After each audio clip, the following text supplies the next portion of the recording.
मध्य प्रदेश की राजधानी भोपाल में नेता प्रतिपक्ष उमंग सिंघार ने कई अहम मुद्दों पर अपनी प्रतिक्रिया देते हुए राज्य सरकार और भारतीय जनता पार्टी पर तीखा हमला बोला। उमंग सिंघार ने राज्यपाल के हालिया बयान का समर्थन करते हुए कहा कि आदिवासियों को लेकर गंभीर सवाल उठाए गए हैं। उन्होंने कहा कि क्या मध्य प्रदेश में आदिवासियों को केवल वोट बैंक के रूप में देखा जा रहा है या फिर सिर्फ सांस्कृतिक कार्यक्रमों तक सीमित रखा जा रहा है। उन्होंने यह भी कहा कि आदिवासी विकास के लिए जो बजट आता है उसका सही उपयोग नहीं हो रहा है। सिंघार ने मुख्यमंत्री से इस विषय पर गंभीर मंथन करने और आदिवासियों के अधिकार एवं आर्थिक विकास पर ठोस योजना बनाने की मांग की। देखिए, मैं समझता हूँ कि राज्यपाल महोदय ने बड़ा गंभीर सवाल उठाया और एक प्रश्न किया मध्य प्रदेश सरकार से। क्या आदिवासी सिर्फ इस मध्य प्रदेश में सिर्फ वोट के लिए है? क्या सिर्फ नाचने के लिए है? मैं राज्यपाल महोदय की बात से सहमत हूँ।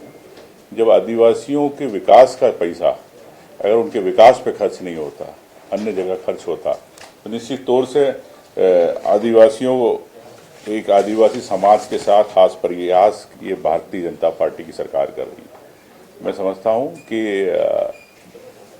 मंथन करना चाहिए मुख्यमंत्री जी को।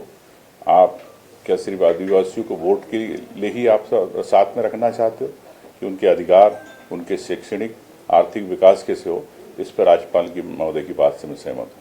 महिला आरक्षण को लेकर विशेष सत्र बुलाने पर प्रतिक्रिया देते हुए सिंघार ने कहा कि 2023 में पारित संशोधन में स्पष्ट था कि आरक्षण जनगणना के बाद लागू होगा। उन्होंने सवाल उठाए कि सरकार 2011 की जनगणना के आधार पर आरक्षण क्यों लागू करना चाहती है। सिंघार ने कहा कि 553 सीटों में महिलाओं को आरक्षण देने की बात तो की जा रही है, लेकिन सीट बांटने को लेकर कोई चर्चा नहीं है। साथ ही उन्होंने पूछा कि ओबीसी महिलाओं को आरक्षण मिलेगा या नहीं। इस पर बीजेपी को स्पष्ट जवाब देना चाहिए। सिंघार ने आरोप लगाया कि बीजेपी महिलाओं के नाम पर केवल राजनीति कर रही है, खासकर हिंदी भाषी राज्यों में वोट बैंक साधने के लिए।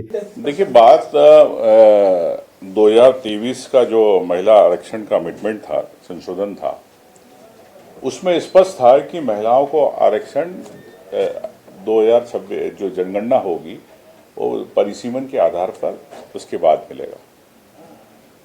तो सरकार 2011 से क्यों कराना चाहती है? आज महिलाओं की आबादी बढ़ गई, महिलाओं की जनसंख्या बढ़ गई है, तो क्या महिलाओं को अधिक प्रतिनिधित्व रोकना चाहती है सरकार? एक चीज। दूसरा, मेरा कहना है कि 550 सीट है, माननीय प्रियंका जी ने भी बात कही, 550 जो आपकी सीट है 543 सीटों पे, आप 543 पे तो दो, 850 तो दूर की बात है। सीटें बढ़ाना चाहते हो, इसलिए महिलाओं के नाम पर आप सीधे सीधे राजनीति कर रहे हो। क्या महिलाओं के अंदर क्या ओबीसी महिलाएं कहाँ गई देश की, जिनका 50% हिस्सेदारी है? क्या उनको ओबीसी महिलाओं को मिलेगा? ये बताए भारतीय जनता पार्टी। और मैं समझता हूं कि तत्काल जो सीधा सीधा परिसीमन, यानी अब चुनाव कैसे जीतना, भारतीय जनता पार्टी महिलाओं के नाम पर राजनीति कर रही है।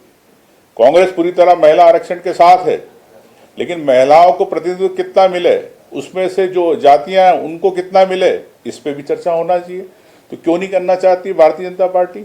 सिर्फ और सिर्फ हिंदी राज्यों के नाम से वोट की राजनीति करना चाहती है। दक्षिण के राज्यों को क्या होगा?